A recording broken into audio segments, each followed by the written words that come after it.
Bienvenidos a Cultura, el podcast más fresco desde la calurosa península de Yucatán. Mi nombre es Elías. Mi nombre es Andrés. Sean bienvenidos a este 8º episodio de Cultura. Ya 8 episodios, 8 semanas, 2 meses. 2 meses. 2 meses de no parar, de trabajar, de estar en constante edición, investigación, soportando el calor. Pero todo ha valido la pena. Ha sido muy satisfactorio. Muy satisfactorio. Los comentarios, todos los likes, todas las vistas. Es un placer realmente escuchar todo lo que tienen que decir. Y ahorita en los en vivos que se están haciendo todos los jueves, es un placer que nos acompañen, que nos cuenten, que nos digan, que platiquemos. Se les recuerda que estamos abiertos a peticiones, a comentarios, que a todos se les ha estado escuchando y se está trabajando para darles los contenidos que nos han pedido. Exactamente, ha sido muy enriquecedor. Creo que esto de los en vivos, como bien dices, ha sido una ventana para contactar con ese otro que nos escucha. Sí, precisamente. Con aquel que está detrás del monitor y que no vemos. O sea, ha sido una bonita forma de contactar. Estoy muy contento. Fue una buena idea. Sí, tratar de evitar la tiranía, de fomentar el diálogo. Exactamente. O sea, puede parecer tirano, hegemónico. Nosotros dos detrás de un micrófono, hablando ideas, ¿no? Entonces no queremos ideas nuestras, exactamente. Entonces, para eso se abre este espacio de diálogo, justamente para que no sea impositivo, para que haya una forma de obtener una retroalimentación, un feedback. Entonces, amigo, estoy muy feliz de estar aquí de nuevo. Qué bueno. Por 8ª vez. Pues cuéntanos, ¿cómo se llama el tema de hoy? El tema de hoy viene fuerte. Viene de algo que, bueno, todos de una u otra forma conocemos, o la mayoría. Vamos a no generalizar. Y vamos a hablar de Panda. De un disco muy fundamental, aunque tal vez algunos no estén de acuerdo. Pero es fundamental. Ahí está la caja de comentarios. Y vamos a hablar de Poetics. Mito, pecado y tentación. Rifadísimo. ¿Cómo la ves? Tentación, así como cuando nos ven en el en vivo. Tentación. Así, exactamente. Antes de comenzar, me gustaría agradecer a Tétrico Romance por facilitarnos su canción Redención. Escúchenlos en YouTube, en Spotify, gran banda, la están rompiendo. Son una propuesta muy, muy buena. Amigo, como bien dijiste, Panda. Queridos u odiados, pero jamás olvidados. Completamente de acuerdo. Una banda que marcó y marca la vida de muchas personas, incluyendo la mía. Banda que cuenta con 7 álbumes de estudio y 2 en vivo. Cuéntame, ¿cuáles son tus canciones favoritas? Parecer un básico, lo acepto, pero pues quisiera empezar con Cita en el Quirófano. Gran rola, amigo. Por supuesto. Tal vez no es de ellos, pero me gusta mucho el cover que hacen de Maracas. También lo llegué a cantar. También fui adolescente. Narcisista por excelencia. Excelente canción. Igual en mi faceta de emo punk. Wow. Había otro. Romance en re sostenido. Qué buena canción. Me encanta. Duele, esa canción duele, bro. Duele. Y hablando de dolor, Los Malaventurados. Ok, muy bien. Esas son como que las que lupeo. ¿Tú qué tal? Pues mira, me gusta todo Panda, pero yo creo que hay 2 canciones que me gustan mucho. Por lo que significan, por lo que, no sé, por el momento de mi vida en lo que las escuché, no sé. La primera es Tripulación al Mar Toboganes, que sale en el disco amarillo, en el Amantes Untamentes, y Del Rapto y otros pormenores, que esta canción sale en el disco Poetics, el cual convoca la plática de hoy. Te cuento, amigo, este disco cumple 10 años en septiembre. 10 años, esa madre, güey. Chingo de tiempo. Y es un trabajo, supongo que estarás de acuerdo conmigo, que rompió con todo lo que la banda había creado hasta ese momento. Es una innovación total de Panda, como que podría decir como un disco aparte de ellos. Sí, como puede ser. Muy, muy atípico, ¿no? Sí. Pero que corresponde a un sentido que funcionó y que les dio una frescura y que luego pudieron volver pues ya a su estilo más de ellos, pero yo no descartaría Poetics, es muy bueno y fundamental para quien escuche Panda. Sí, o sea, imagínate, o sea, era un álbum doble, conceptual, Sí. con una diversidad tímbrica, armónica, melódica, incluso rítmica, que nunca habíamos escuchado en alguna producción anterior. Y que incluso en ninguna producción posterior lo volvimos a escuchar. Y eso que le da más valor, de hecho, al disco. Exactamente. Y todo esto complementado por una lírica que reescribió el sistema de creencias que coadyuvó a conformar la visión de mundo occidental, el cristianismo. ¿Qué te puedo decir? Creo que es mi disco favorito de Panda. Recuerdo escucharlo impactado y fascinado. Me lo regaló. Pues igual la época, ¿no?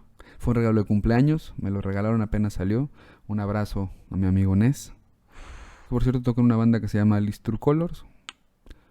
Gran banda también. Hay que nos preste una canción. Sí, le voy a escribir para decirle. Tema 1, amigo. Tema 1. Cuéntanos, Elías, ¿de qué nos vas a hablar hoy? Reescribiendo el mito, Abigail y la maldad. Me lleva. Comenta Yuval Noah Harari en su libro Sapiens de animales a dioses, que la supremacía del Homo sapiens se debe a una serie de mutaciones genéticas accidentales que cambiaron las conexiones internas de su cerebro, lo que les permitió pensar de maneras sin precedentes y comunicarse utilizando un tipo de lenguaje totalmente nuevo. Estas nuevas formas de pensar y comunicarse, amigo, constituyen la revolución cognitiva. Precioso. La revolución cognitiva es entonces una revolución del lenguaje que permitió al sapiens adquirir 3 habilidades vitales. La primera, emitir y recibir información cada vez más compleja sobre el mundo. El lenguaje tornó en un fenómeno en expansión constante, siempre flexible, adaptativo, y que recubrió cada parte de la realidad, abarcándola, apropiándose de ella. Imagínate, no solo se podía conocer la ubicación de zonas de caza, rutinas, dinámicas, ciclos, peligros, etc., sino también comunicar lo anterior y mucho más a sus contemporáneos, y también importante, a las generaciones por venir. El lenguaje proyectó al sapiens más allá del presente. Le brindó continuidad a sus sociedades. Qué bonito, ¿no? Precioso, es la trascendencia total de la palabra, del humano. Exactamente. Y mira, la segunda habilidad es estudiada por la llamada teoría del chismorreo. Apunta Harari al respecto. La información más importante para transmitir era acerca de los humanos, no acerca de los leones y bisontes. El Homo sapiens es ante todo un animal social. Transmitir información confiable sobre cada miembro de la sociedad tornó vital para sobrevivir y expandir los grupos de manera efectiva y fortalecer la cooperación. Hoy en día hemos normalizado esta dinámica y la reproducimos sin darnos cuenta. Por ejemplo, en la escuela, cuando no queremos trabajar en equipo con alguien porque nos han dicho que es un huevón. Cuando decidimos no ir a un restaurante porque entramos a su página de Facebook y leemos la multitud de comentarios negativos. Incluso solemos pedir y buscar referencias que nos garanticen el éxito de alguna compra en internet. El chisme, mediante el audio de WhatsApp, hoy en día es como respirar para muchos de nosotros. Sí. Sin embargo, amigo, estamos chismeando desde hace 70,000 años.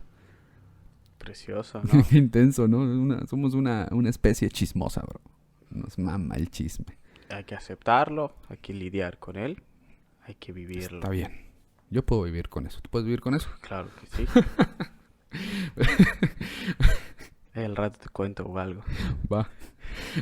Pues mira, entonces, la tercera habilidad es, según Harari, la capacidad de transmitir información acerca de cosas que no existen en absoluto. Hasta donde sabemos, solo los sapiens pueden hablar acerca de tipos enteros de entidades que nunca han visto, ni tocado, ni olido. El lenguaje, amigo, entonces conjura. Las leyendas, mitos, religiones, el dinero, etc., son posibles en la revolución cognitiva.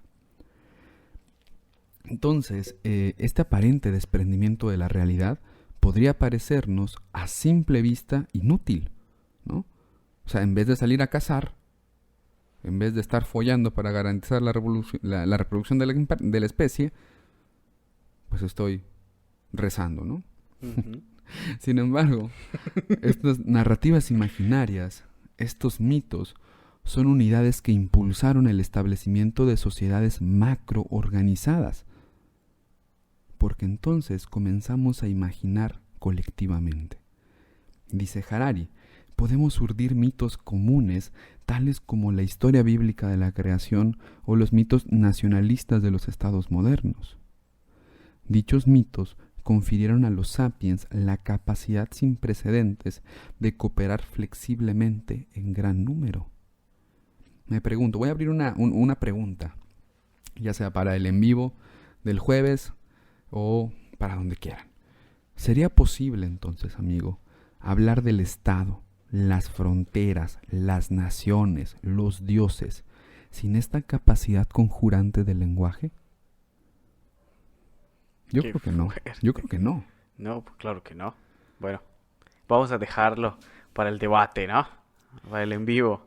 Entonces, no está de más indicar que, por lo tanto, estos mitos requieren de la capacidad persuasiva del lenguaje. ¿Qué te parece esto? Es interesante pensar que nuestras sociedades están fundamentadas en el convencimiento de algo. Ah, por supuesto. No manches, bro. Ya, Está denso, ¿no? sí, o sea, es como lo que hablábamos en el podcast anterior, igual, de que te venden experiencias, no productos. O sea, es convencerte. O sea, todo lo que cimienta nuestras sociedades es el convencimiento. Sí. Interesante. José Luis Díaz comenta a propósito del mito, que es un relato que intenta explicar en forma metafórica y fundamentar el ámbito de los valores, prácticas, creencias o instituciones de la comunidad, así como darles sentido a los fenómenos de la naturaleza. Siguiendo estas ideas, podemos concluir que estas unidades de macroorganización funcionan solo en consecuencia de una sociedad en la que sus miembros comparten estas explicaciones, las hacen suyas, las socializan y por tanto dan forma a una visión de mundo. Si estos individuos no estuvieran convencidos, si estos individuos no hicieran suyas estas unidades de macroorganización, entonces no son posibles. Por eso podemos entender los mitos, en palabras de Durkheim, como proyecciones de la vida social del hombre mediante las cuales la naturaleza se convierte en la imagen del mundo social. Los mitos son un espejo en el cual nos miramos, a través del cual podemos entendernos. En este punto podríamos preguntarnos, ¿el mundo que percibimos es una expresión del lenguaje de este generador de mitos? ¿El mundo como concepto está hecho a medida del hombre? Está la caja de comentarios, ahí está el live, porque recordemos que según el mito del Génesis, la creación del mundo comienza con la palabra. Y Dios dijo. La palabra entonces es una fuerza creadora y de ordenamiento, una fuerza que modifica los entornos y las realidades. Tú y yo lo sabemos, o sea, es lo mismo de la parte literaria. El escritor es un creador literario y corresponde a ser el dios de su propio universo, del universo que crea, y pues tiene como que de una u otra forma la capacidad de moldear y de crear un mundo, pero al mismo tiempo sus personajes tienen una libertad. Exactamente. Una libertad que él no puede romper en Twitter. Él tiene que respetar. Exactamente. Ahora bien, Poetics. Poetics es un disco conceptual que se construye en torno a la mitología religiosa bíblica. Los mitos de Dios, el diablo, el apocalipsis, Adán y Eva, los 7 pecados capitales, el rapto, la fe, las visiones, son utilizados para explorar lo humano, la duda, la pasión, la muerte, el suicidio, el adulterio, la vida, el amor. Este álbum emplea estas grandes unidades míticas de sentido para reflexionar sobre nuestras formas de existir, sobre todo las actuales, como lo vas a explicar más adelante con la cuestión de pecado, que es brillante. Y no solo eso, las reescribe, ingiere en ellas a partir del mismo lenguaje para cuestionar nuestras propias estructuras. Descompone el mundo. Yo creo que esto es lo valioso de este disco. Escuchar Poetics es entrar a un lugar conocido, al mito religioso, que lo conocemos bastante bien, pero que no podemos reconocer del todo. Existen reminiscencias. Sin embargo, la reescritura se ha llevado la mayor parte. Y en ese extrañamiento cuestionamos, miramos con otros ojos, nos atrevemos a desafiar el orden. Amigo, ese es el poder que encierra la escritura, que es productora de significados. Precioso. Ahora bien, me gustaría centrarme en lo que considero la figura más importante para entender la mística de este trabajo mítico reescrito. Es decir, Poetics es un disco que está reescribiendo los mitos. Y la figura que yo creo que representa con más importancia esta reescritura es Abigail. Uy. En este personaje converge todo el discurso mítico del mal, la tentación, el pecado, el vicio. Su primera aparición es en Conversación Casual, canción en la cual se configura como lo maligno y que a través de la palabra tienta a su interlocutor mediante diversos ofrecimientos. Se presenta como una figura contraria a Dios, es un hablante de abajo, del inframundo. Sin embargo, y es muy interesante, es una manifestación palpable que se encuentra en la realidad, es decir, podemos interactuar con ella. La segunda aparición sucede en la canción Espíritu Pionero, en la cual, como agente de tentación, destruye y trastorna la creación y por tanto la palabra de Dios, ya que en esencia este concepto de creación, este concepto de jardín, este concepto de mundo, pues es lo mismo.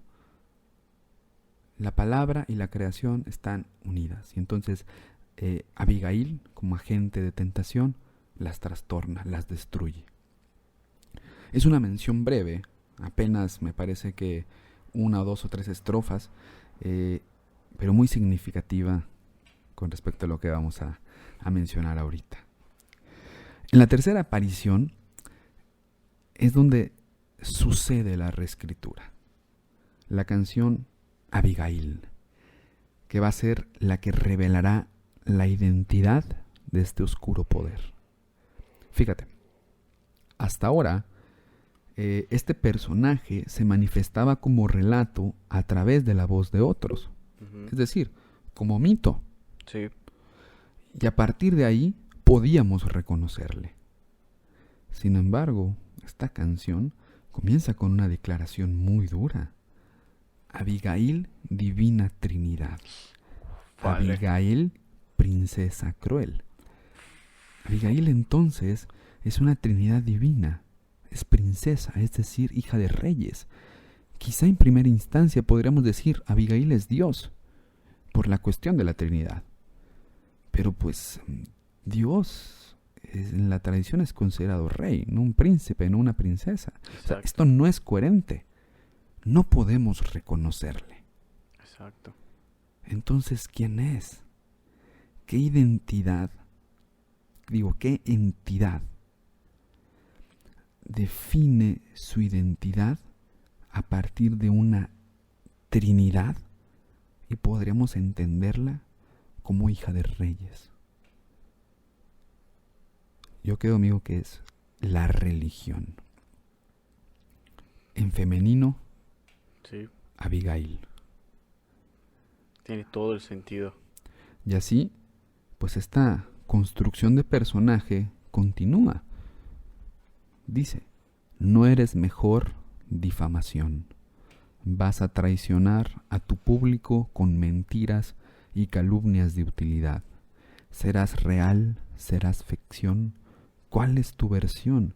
Brillante y atractiva, una pose distintiva, tu cualidad es la persuasión a nivel mayor, el mundo en espera de una falsa protección. Es una crítica brutal, ¿no? Durísimo. Entonces, el mito de la iglesia, la religión, como institución que representa la voluntad de Dios en la tierra, se resquebraja. Abigail surge como un representante del mal y nos muestra su verdadero rostro, un rostro maligno, como en Conversación Casual, un rostro que ha destruido la palabra, como en Espíritu Pionero. Entonces, del cuestionamiento del mito, de su reescritura, surge una crítica severa a la institución eclesiástica y la recubre de otro mito que es la maldad. O sea, hace una relación entre maldad y religión e iglesia y la aleja del espacio simbólico mítico de lo bueno, que era donde estaba encerrada la iglesia, que era donde había tomado forma, donde se había significado. Y bueno, la música, la música es fundamental en este disco. ¿A qué voy? Por ejemplo, en Popurrí para ti, Ujú. Que es una canción que habla del apocalipsis, Sí. tenemos Las trompetas, todo. tenemos las trompetas, exactamente. En Espíritu Pionero, lo que tenemos es el sonido del órgano, Ajá. que el órgano es un sonido sacro Sí. y que de alguna manera representa la voz de Dios. Y Espíritu Pionero, entonces, que es la visión del pecado original, pero desde la visión de Dios, pues tiene todo el sentido del mundo que hay un órgano. Sí. Entonces la música va acompañando al disco, va acompañando la lírica. Entonces, aquí, en Abigail, la música refuerza este discurso desmitificante. ¿Y cómo lo hace? Lo hace a través de un patrón polirrítmico de 4/4 y 5/4 que se encuentra en el puente. Es decir, hay un patrón rítmico de 4/4, 1, 2, 3, 4, conviviendo al mismo tiempo que un patrón rítmico de 5/4. 1, 2, 3, 4, 5. Al mismo tiempo. Están sobrepuestos. Están sobrepuestos. Entonces. El primero, 4/4, es llevado por la batería y el bajo. Y el segundo, 5/4, por la guitarra. Hay un distanciamiento entre las voces. Es una sección que no suena natural, es artificiosa, forzada, tensa. Hay un elemento que no está en armonía con el discurso musical ni lírico de lo religioso. Es decir, esta canción que habla sobre la religión, que habla sobre lo que es la religión, está en 4/4. Pero por otro lado, hay una voz inabarcable que escapa del mito. Una voz en 5/4, que es la palabra de Dios. Wow. El statement es durísimo. Durísimo. Es decir, esta religión no puede abarcar la palabra, que es más grande. Exacto. Fuerte. O sea, es un gran ejercicio de reescritura. Es una gran crítica. Entonces, si escuchan este orden de canciones a la inversa, el sentido de todo cambia. Sí, completamente. Wow. ¿Tema 2, amigo? Wow. Tema 2. Elías, dale a una persona un pecado y la liberarás por un día.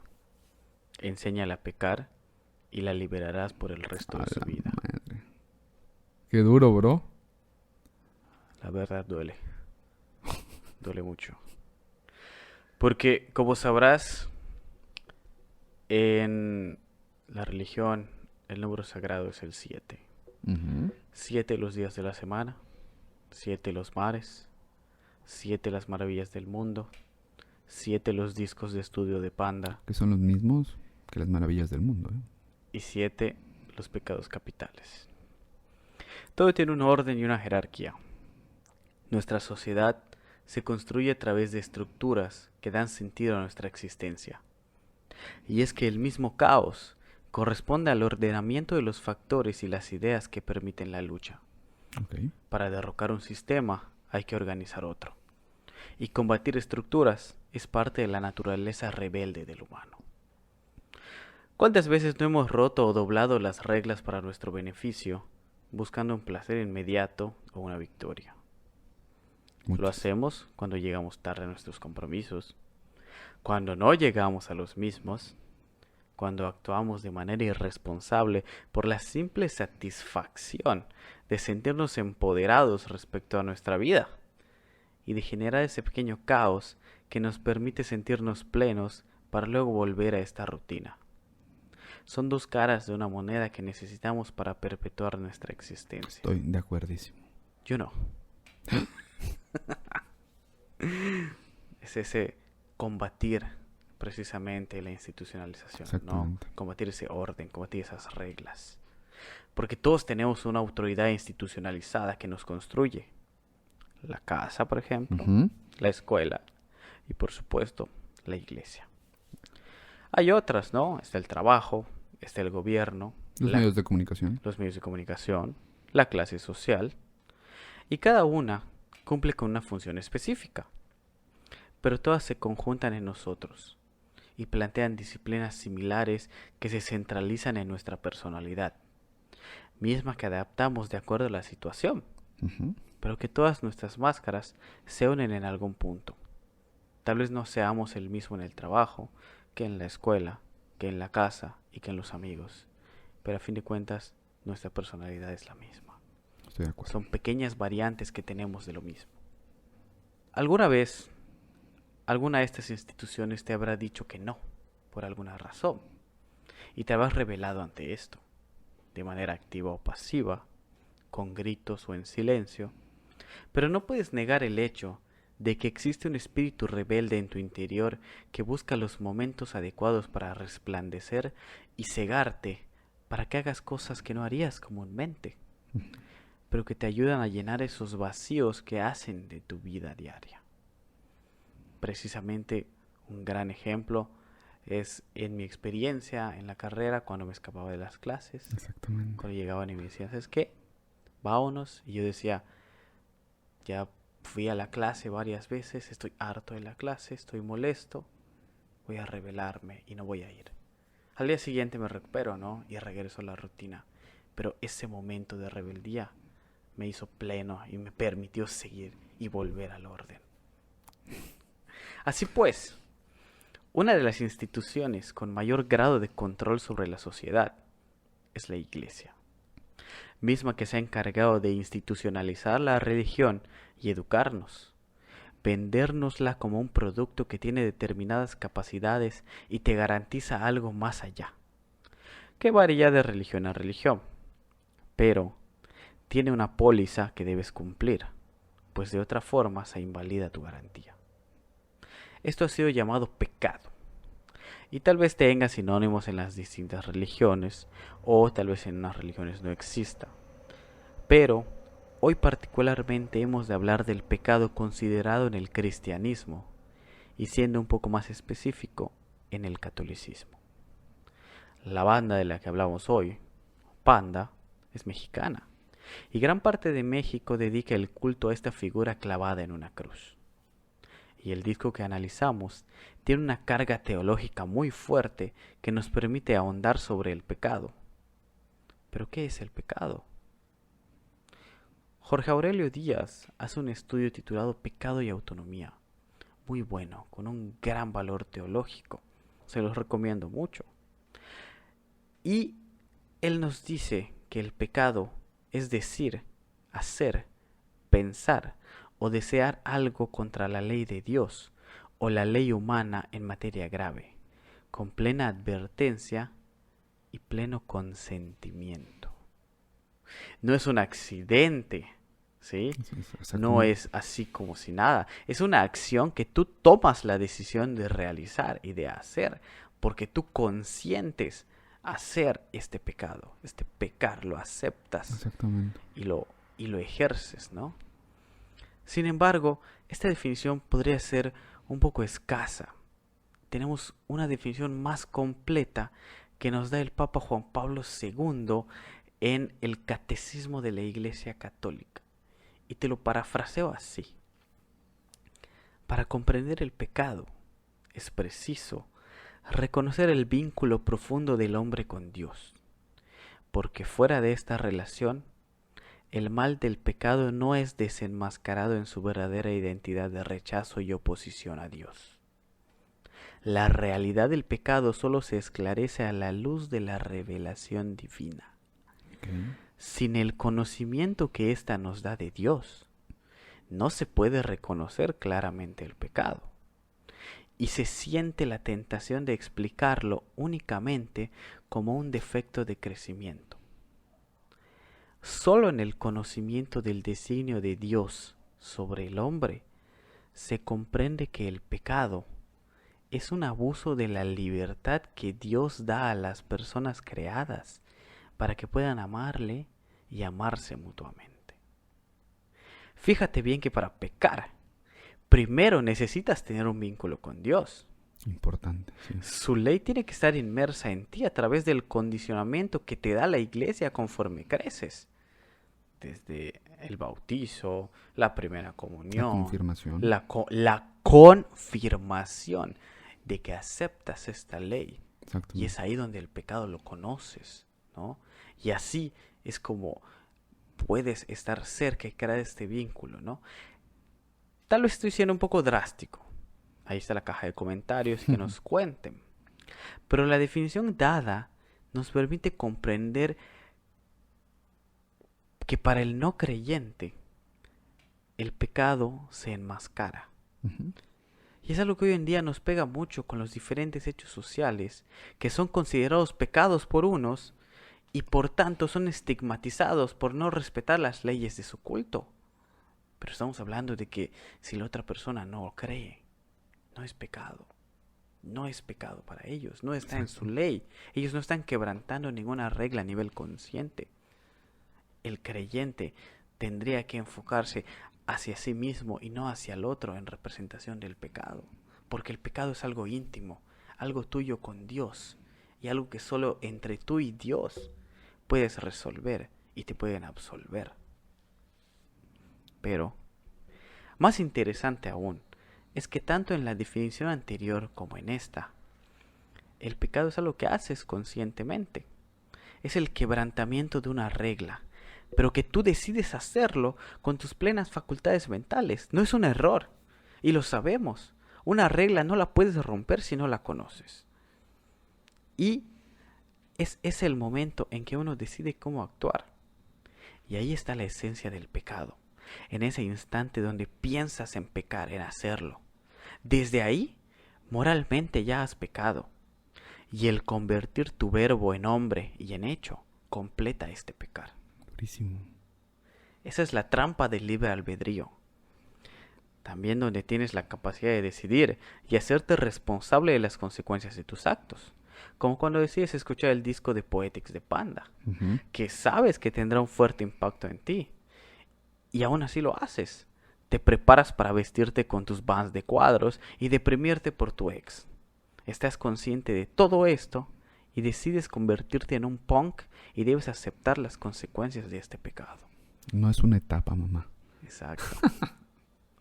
Porque en Poetics los 7 pecados capitales están presentes. Exacto. O sea, los pecados más estigmatizados y con mayores consecuencias están desglosados en una serie de canciones que nos remiten directamente a este actuar en contra de la norma. Todos somos punks. Planteando desde una perspectiva realista, donde vemos claramente reflejado ese placer por pecar. Sería demasiado extenso hacer un análisis de cada una de las canciones en donde están los pecados. Pero podemos hacer una parte en el en vivo del jueves, ¿no? Estoy de acuerdo. Nos vemos ahí. Sin embargo, quiero mencionar algunos puntos relevantes de las canciones. Empezando por la de Fascinante, la cual nos remite directamente a la soberbia y viene a ser la segunda canción del álbum. Desesperada por ser siempre el centro de atención, se pone hasta el principio, dando a entender que las demás canciones están por detrás o, en su defecto, por debajo de ella. Y vemos que el ambiente se llena de una falsa humildad y se engloba en el verso: déjame encontrar una máscara y así hablar con franqueza. Además de que se incluye la mentira, que es otro pecado. Pero es ponerte una máscara social para actuar, para ser, que representa esta falsa humildad, que es una gran soberbia. Esa es la mayor expresión de soberbia. O sea, decir, es que la neta, soy el tipo más humilde del mundo. Sí, exactamente. Me gusta mucho ese chiste. Y hablamos de las máscaras sociales que nos rigen y nos llevan a actuar de acuerdo a nuestra jerarquía impuesta por la institución, como sucede en la canción El cuello perfecto. Qué rola, bro. Pero ahí se nos habla de una avaricia por consumir, porque el personaje no lo puede evitar y al mismo tiempo quiere negar esta situación, esconderse en el oscuro para que no vean quién es en realidad y cómo su naturaleza no es buena, pero al mismo tiempo corresponde a lo que le han enseñado, a lo que él ha sido, en lo que lo han convertido. Incluso el título y el verso que le plantea buscar ese cuello perfecto corresponde a esta hiperidealización del objeto que nos deja siempre insatisfechos. Exacto. Esta es la base de nuestra sociedad consumista. Crear estándares irreales que nunca vas a llegar a obtener, pero vas a morir buscándolos. Estándares que funcionan tanto para el otro, de buscar ese ideal en el otro, como para ti. Y en este caso lo vemos en la canción Casi nula autoestima, donde vemos una envidia como el producto de un autodesprecio constante hacia uno mismo, una comparación entre individuos que te lleva a desear tener lo que tu prójimo, pero no algo como lo de tu prójimo, lo de tu prójimo, despojarlo a él de eso y quedarte con eso que envidias. Exactamente. Porque tú no quieres ser como él, tú quieres ser él. Y así lo dice la canción, bro. Exactamente. Pues yo quiero ser él. Exacto, es eso, quitárselo y hacerlo mío. Como dato curioso, los coritos en esa canción están cantados por Poncho Herrera. Uy. Cantante de Rebelde. ¿Se acordarán? RBD. ¡Wow! Ya, cierro paréntesis. Qué envidia debió darles a los de RBD. Sí. Y con esa envidia seguro que sufrieron, porque la envidia te lleva a sufrir. Exactamente. Es una manera de expresar el egoísmo que se hace presente en la búsqueda de la libertad. Porque gran parte de buscar la libertad tiene connotaciones muy egoístas, Exactamente. ¿no? Es el placer que produce un autoengaño, porque el placer nos deja ciegos, como pasa en Que tu cama sea mi hogar. Ufa. Porque ahí se explicitan muchos rasgos de lo que significa pecar. Desde el principio, cuando se habla de la sonrisa tierna y con malicia, porque estamos conscientes de ese pecado.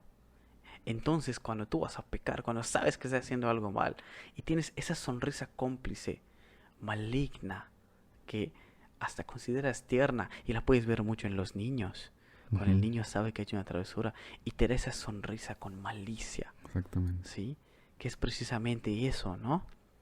Y tú buscas maximizar esa necesidad, aprovechar al máximo tu falta, porque si te va a llevar, que te lleve bien, ¿no? Completa. Y por eso buscas a alguien que sepa del pecado, alguien que te pueda llevar a lo más profundo y oscuro de este, alguien que sabe lo que el hombre prefiere y desea, pero claro, no es gratis, porque ante todo, pecar tiene un precio que vas a pagar, quieras o no, y vas a sufrir mucho por ese pago, claro, pero eso no significa que no puedas encontrar paz en eso. Puedes aceptar los golpes que te van a dar por ser un pecador, aceptarte pecador y seguir siendo pecador, conformarte con ello y así convertirte en un ganador. Tirar la hueva en paz. Tirar la hueva en paz, porque en la canción el personaje, aunque está consciente de que está mal lo que hace, mal siguiendo los conceptos de mal institucionalizados de la religión, él lo sigue haciendo. No necesita ni quiere cambiarse de rumbo. Y su pasividad es la manera en que lidia con las consecuencias de su pecado. Y la misma letra de la canción es súper perecísima. O sea, está muy simple y la música igual es similar a otra canción, me comentaste. Sí, sí, o sea, según yo, es casi, no una copia, pero se asemeja mucho al intro de Ya no Ojalá. O sea, yo cuando lo escuché dije, esta parece ser la canción a la que menos ganas le echaron del disco, ¿no? Exactamente, porque es la pereza, ¿no? Y los podemos criticar así, y podemos estarlos jodiendo, ¿no? Como ese personaje. O sea, lo van a estar jodiendo con que cambie su vida. Pero, al final, la vida en sí es un infierno terrenal. Y no queda más que vivirla y disfrutarla, ¿no? Aceptar lo que venga. Dejarte llevar por excesos. Es un tipo de indulgencia, pero hacia la propia vida que te destruye. Porque todo lo que dicen los demás no es importante. Puedes callar sus voces con alcohol, puedes dejar salir al punk que llevas dentro y combatir sus estándares de bello, comiendo cada vez más, tragándote todo el amor que la vida se niega a darte en esta sociedad de instituciones controladoras que se obsesionan contigo. Ujú. Y al final, lo que hagas siempre será atentar contra algo, ya sea la institución o contra ti mismo. Porque no importa lo que hagas, el cielo no te escucha.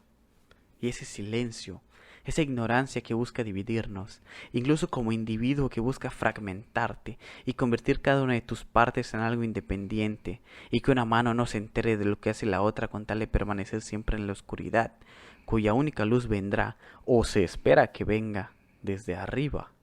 Y eso es frustrante. Esperar que otro llegue a salvarte, dándote a entender que eres incapaz. Y que eres incapaz porque eres imperfecto.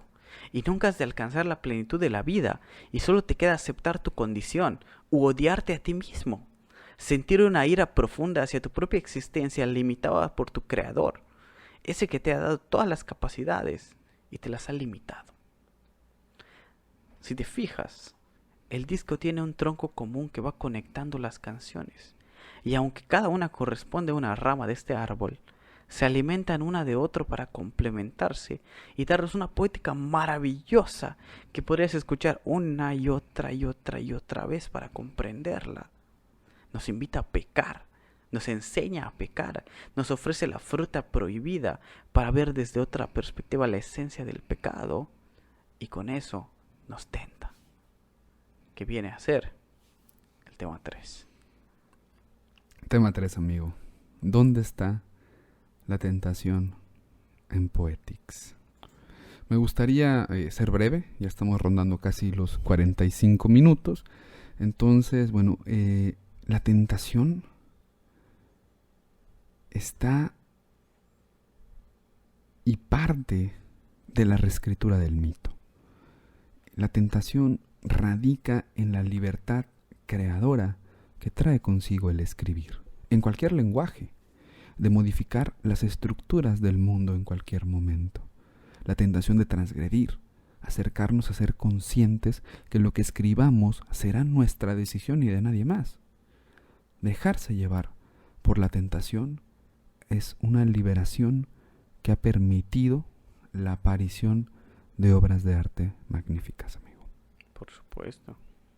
Precisamente combatir pues estas reglas, ¿no? Caer en la tentación es parte de avanzar, de ir hacia adelante. O sea, todas las obras de arte siempre van a representar una opresión, ¿no? Las mismas pues censuras que se han hecho a lo largo de los años con obras que no te dejan publicar o determinados temas tabú. Entonces, combatir estos, romper esta regla, pecar contra esa institución, es lo que te libera, lo que te hace grande, lo que te abre el pensamiento para que pueda evolucionar y puedas sentirte libre a través de todas estas creaciones, de todo este arte. Yo creo que Poetis nos ofrece esta tentación a través del disco. El disco es una manzana de la discordia que tenemos que consumir, tenemos que sentir ese pecado, probar ese fruto prohibido que nos va a mostrar cómo pecar y cómo disfrutar del pecado, cómo encontrar una gran libertad en él. Es precioso. Sí, sí, sí. O sea, yo creo que el gran ausente en este disco es el arrepentimiento. Exactamente, porque no se ve en ningún momento. No existe.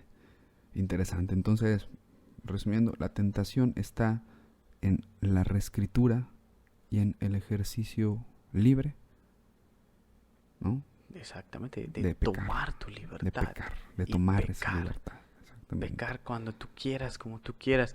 Y cuando vayas a pecar, peca completo. Exactamente. No te limites. Maximízalo. Perfecto, amigo. Pues un gustazo estar aquí por 8ª vez platicando contigo. Nos vemos el jueves. Nos vemos el jueves para el live. vivo. Para el live. Realmente quería hablar de Panda. Creo que forma parte muy importante de nuestra cultura. Cultura con C-O-L. Sí. O te gustan o no te gustan, pero sabes de su existencia. Así es, no puedes evitarlo. No puedes pasarlo por alto. Pues muchas gracias por escucharnos, muchas gracias como siempre por prestarnos sus oídos. Los queremos mucho, un abrazo gigantesco. A todos, muchísimas gracias. Un cálido abrazo, caluroso abrazo en este Sahara que es... Ah, no está, viene el polvo del Sahara, sí, ¿lo viste? Sí, porque en que sintió el calor dijo, no, me confundí, de aquí soy. Esto fue Cultura, el podcast más fresco desde la calurosa y próximamente arenosa península de Yucatán. Nos vemos. Gracias.